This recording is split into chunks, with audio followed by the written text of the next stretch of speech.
I'm Timothy Guys, second year of PhD with Guillaume here, the club. And today we present you what we've been doing for the past 1.5 years on the SPH, SPH to have the exascale and called Shamrock in general. So, okay, first, why did we start this project? Especially a new code. It was because of planet formation. So just to recap planet formation, you have essentially a just gas cloud initially. Under a brief time, it will collapse down to a star and a disk. That disk will start to settle, and then through multiple mechanisms, namely streaming instability, you will get in 10 or 100 million year planets. So cool. But there is an issue, that's the theory behind it. The observation say a different story because, well, it's more like it's possible to form planet within 1 million years or something like that. So, we have an issue, we have early planet formation, two possibilities. Either the planet form faster in the disk, either the planet start forming earlier. So that's basically the subject of my PhD and why I'm trying to look at. There is three main things I'm tackling in this PhD. For the physics, the full one-field formalism. Also the numerical scheme study like precision of SPH, whether that phenomena or not exist in SPH. And the informatics side, so SPH code and high resolution stuff, which is today's subject. So, for the context, this one, I want to do a global simulation of those gas instability, hopefully global streaming instability at some point, and high resolution dusty collapses to study that. But if you do a rough estimate, there is an issue. You need around 1 billion SPH particles to do so. And yeah, a lot of particles mean a lot of compute time, a lot of compute time mean a lot of energy, and which is a lot of money and CO2. So that's an issue. Solution for that, so like for the third time this morning you'll see the similar slides, is the GPU and exascale architecture with, as presented, basically give us more power, but less power consumption. So it's cool. But there is an issue, like GPU programming and like FPGA, RISC-V, whatever. It's cool, but you need backend to program them. So there are a few. Today we learned a lot about Cocos. So I'm not doing Cocos. I'm using Cycle, which is very similar to Cocos in some way. But basically the main difference is that one, that is bound to a standard and not just a library. It's platform agnostic, just as Cocos. You can compile it to anything, even your cell phone if you really want to. It's asynchronous by default. It can be compiled to native CUDA, HIP, or NMP, and it gives the same performance as if you will code natively in CUDA. And there is a good interaction between Cycle and Cocos lately, so the future is bright on that side. So the code Shamrock in itself, it's like 70,000 lines of templated C++ right now, and still growing. It's a multi-GPU code, so Cycle and MPI at the same time, and has some Python bindings. For the community part, I went with a Cecil license, so as a Geoffroy, I don't know protocol. And basically I will go for a GitHub fork pull request model as Morse code nowadays. And it will be public once the code will be ready and documented. So, the required elements. So, just as a fondue in French, we need some good cheese to make a good code. So, for that, well, in my case, I want a billion particle, which is given by the GPU and the MPI.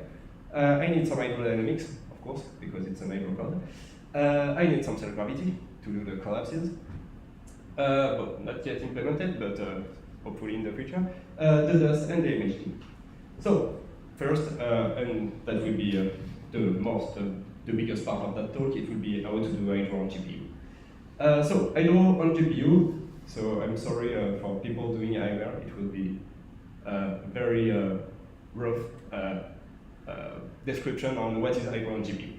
So essentially, in SPH, you have a particle of interest, and you have neighbors. Essentially, well, the state of your particle is just an update as a function of the neighbors.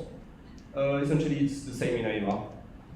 And in general, an enable code could be considered as just a combination of an iteration function and a way to find your neighbors. So we are with particles. With particles, you don't have much choice besides using a tree approach to find your neighbors. So essentially, what you will do is you have your particle of interest here. You have an interaction radius, and you want to find the neighbors in that radius. So what you do is just that you exclude half of the space each time until you find your neighbors. Yeah. So here you have like cells that are in green. Essentially, those cells satisfy an interaction condition, meaning that the volume of those cells have a non-null intersection with the interaction radius of our particle. So we'll go down the tree until we end up on the leaf of that tree, and we found some particle. In the other case, so the red cells here, the interaction criteria is not satisfied, so we'll just stop there and continue for the green cells. And here, the white cells are like childs of a red cell that we excluded, so we never have to go on the white cells. Hence the n-log n complexity for that kind of approach. Well, in my case, I'm using a radix tree, which is a special kind of tree, mostly because it's a binary tree, meaning that you have every time like 2 childs per node. And basically, you are labeling cells using binary representation. So you start from the root node. If you go on the left, you add a 0. If you go on the right, you just add a 1 in binary. And you continue, so you add a 0 on the left, you add a 1 on the right, and you continue, and you have a label for every cell in your tree. The good thing is that you have a notion of prefix, meaning that this cell here has a 0xx representation, meaning that every child of that cell will start with a 0 in the binary representation. Okay, so cool, but you need to use it. In my case, I'm using Morton codes to do so, because I need a binary representation to link it with the actual radix tree. So Morton codes essentially is kind of simple. You have a set of particles represented as floating points. You convert them to an integer grid. This integer grid you look at in the binary representation. And if you take that binary representation, we can construct a Morton code from that. So essentially, you take the coordinates, you just scatter them across, and then interlace the binary representation. You end up with a nice Morton code that essentially defines a tree, as we will see. If you take the first 3 bits of a Morton code, essentially it describes the position in a dot. So you have a possibility, essentially it's a dot.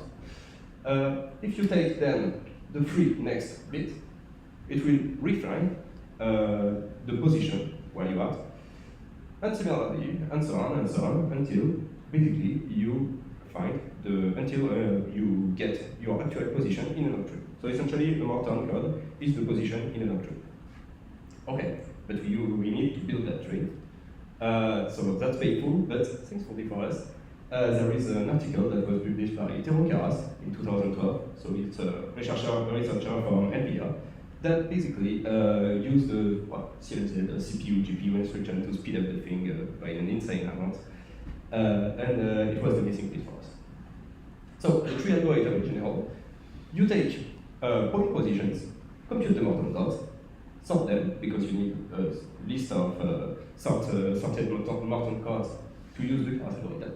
We use a homemade reduction algorithm that basically group particles together in cells of the tree and reduce the number of cells in the tree, especially. So it's a talk in itself, so we won't talk about that. Then you apply the Karas algorithm on the reduced set of Morton codes, which give you the tree structure. Then from that you can compute the sizes of those cells, well, in integer. So you just have to convert them back to float, and nice, you have a tree structure and the size of each cell. Well, maybe we need a bit more detail, so let's do a bit of binary arithmetics to understand why everything works here. So there is 2 binary instructions of interest here. The first one is the bitwise XOR, where basically you will take the binary representation of 2 numbers. If the bits differ in one slot, you will get 1. If they are the same, you get 0.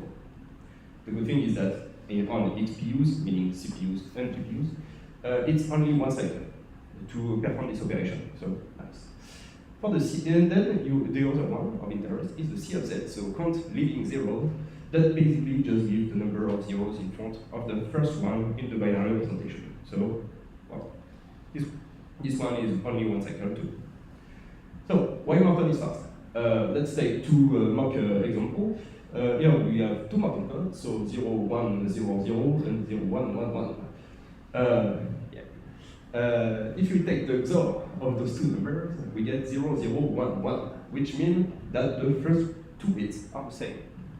If you take the CFZ of that, you get 2, obviously, which means that the 2 first bits are the same, essentially. But it means also that the common parent is at level 2 in the tree. So you know already where your parent is in the tree. The other question of interest here is what is the command prefix? So, well, you just construct using a bit shift a number that basically has ones has as many ones as the number of command bits in the representation, and you just apply that as a mask, and yay, you found the command prefix of those two Morton codes. Well, the good thing is that all of that took only 4 cycles to perform this operation. Hence, we have in the end good performance for tree building, especially like on GPU, we get 100 million particles per second on 1 GPU to build the actual tree. On CPU, it's like divided by 10, roughly. The good thing is that this building time is very small compared to the time-stepping algorithm, hence that we can basically recompute the tree whenever we want. We never like store the actual tree in between time steps. We just compute it on the fly whenever we need to. All of the benchmark showing today are done on the CPP, thanks to Emmanuel Kuhner. Another point, so especially in the case of self-gravity, the reduction algorithm that we have allow like for really good speed up, especially like in the best case scenario, you can get like up to 12 time speed up. Most of the time, it's just a factor of 4. Anyway, so for the tree building part is done, the neighbor finding part is done. We have the reduction algorithm, so that's nice. The next step for us on that part will be to have alternative way to go through the tree, make something that is more user-friendly, like more readable, and user values optimizations. So that box is ticked. The rest will be quite fast because the main part of the talk is done. So for the MPI part, we will use a global simulation that is divided into domains that we call patches. Basically, we just take those patches and, as with domain, you just have to communicate the interfaces to perform the iteration. We iterate all of the patches on GPU individually, as if they were alone. And multiple patches can be on 1 GPU, which help a lot for the load balancing. So the pipeline of the MPI part is basically that you sync the information in the world cluster, so how many particles are in each patch, what are the size of those patches, the ID, and so on. You do a merge and split of patches because the patch system is almost as if it was an hybrid. Basically, you can split and merge in order to get a roughly constant number of particles in each patch. Well, it moves data around in the cluster, that's nice. Then you just take the patches you want to compute and then do the interface exchange, physical iteration, and just go again for a new step. So well, this is fully implemented. It was tested on small configuration, features non-blocking communications, but now and it will be my job for the beginning of this year to run it and get some preparatory access to know what the actual scaling is. So that's all.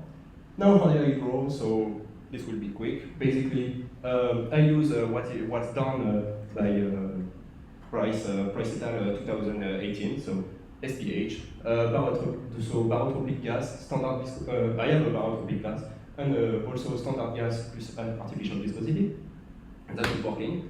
This simulation was done thanks to Lionel Appert, that was in the crowd during the days, but last few weeks. For the SPH performance in itself, so here you are seeing the number of objects that are iterated per second, depending on the size of the problem, meaning the number of particles in that case. So in the best case scenario, we can get up to 10 million particles per second, so it's on the A100 TGX rack that was installed yesterday, no, 2 days ago. So yeah, that's quite recent. And well, it works. Compared to Phantom, so it's a rough comparison because it's not like calibrated benchmark still. It's roughly 10 to 20 times faster than what we have. Now the plan will be to have an exact benchmark, like 1-to-1, between Shamrock and Phantom to know what is the actual speed. For simplicity, we reuse what was done for gadgets, so the Springer 2022 paper that basically implemented FMM using the radix state. So in the way we do it, it exploits like the SCMD instruction, so that's a bit of a detail, but allow for good performance. If you go, so it's a multipolar expansion, if you go to a sufficiently high order, you can get like a reasonable error, so 10 to the minus 5 for the relative error, for a marginal cost. Or marginal, meaning it's 3 times the cost of the SPH one. So you can expect like to have performance divided by 3 in the context of self-realization. And all of those are on 1 GPU. So that is done. Just to conclude, so for the software part, mainly, one of the issues we had was that we never found a testing system that suits our needs. So we did our own. It's integrated with the API, can output data set, run benchmark, and so on and so on.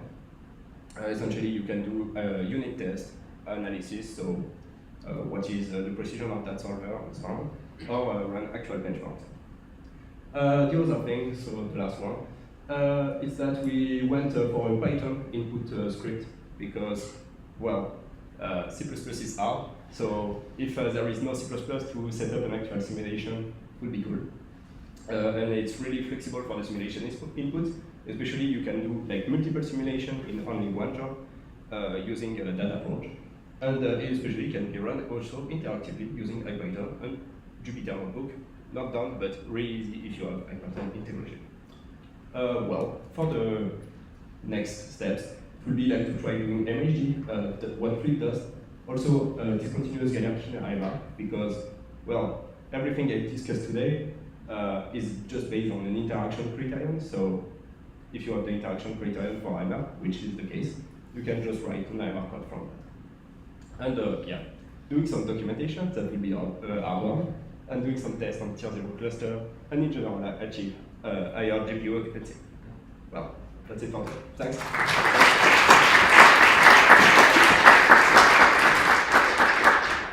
Thank you, Timothée. Is there questions? Vincent?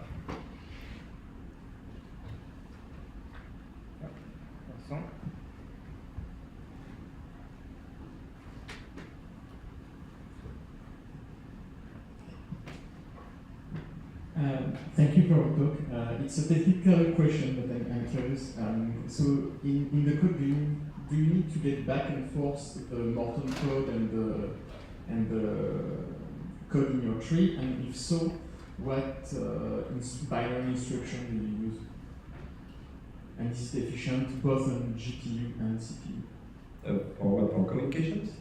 No, to get, so you showed that, you have shown that to get from the position to the Morton code, you are interleaving bits. Yeah. So to interleave bits, what instruction do you use, and is it efficient on both CPU and GPU? On CPU, there is multiple options, especially there is bit manipulation instruction set, but well, it's kind of pain to use. So, but on GPU, it's not accessible anyway. So I use like there is a known algorithm. There is a known website on Stanford or something that lists like dozens of bit manipulation stuff, and it's the one that do a bit expansion from that. Okay. Other questions?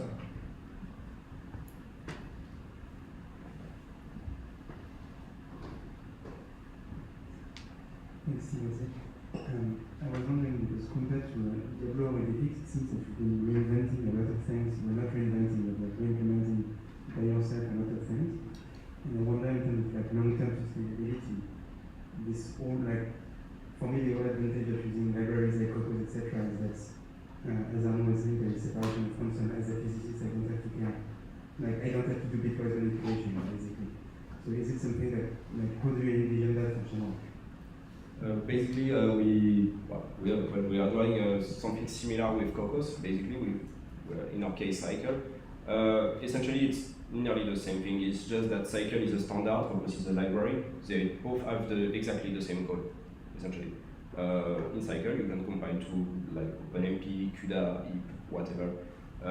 But all the device part, essentially, I don't care about that. I just care about like the algorithm that I put inside. So that's nice on that part. And just like people implementing the standard just care about implementing an efficient compiler for whatever machines.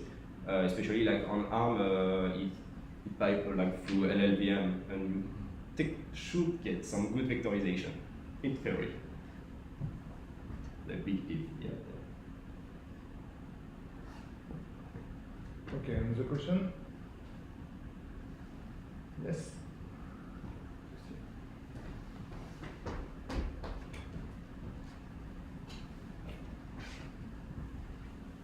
Thank you very much. So how far are you and we from starting to use the code and address that information? Basically, right now, I just have like to finish validating some stuff, and I started like with Yona, essentially, to try to see how easy or not it is to get inside the code. And I got a lot of feedback from that, and I'm starting to iterate on. And but my plan was to, like in January, start to see how it works within the cloud first. Then like get a lot of feedback and write documentation, especially from that. But well, soon, very soon then. Great. Okay, thank you.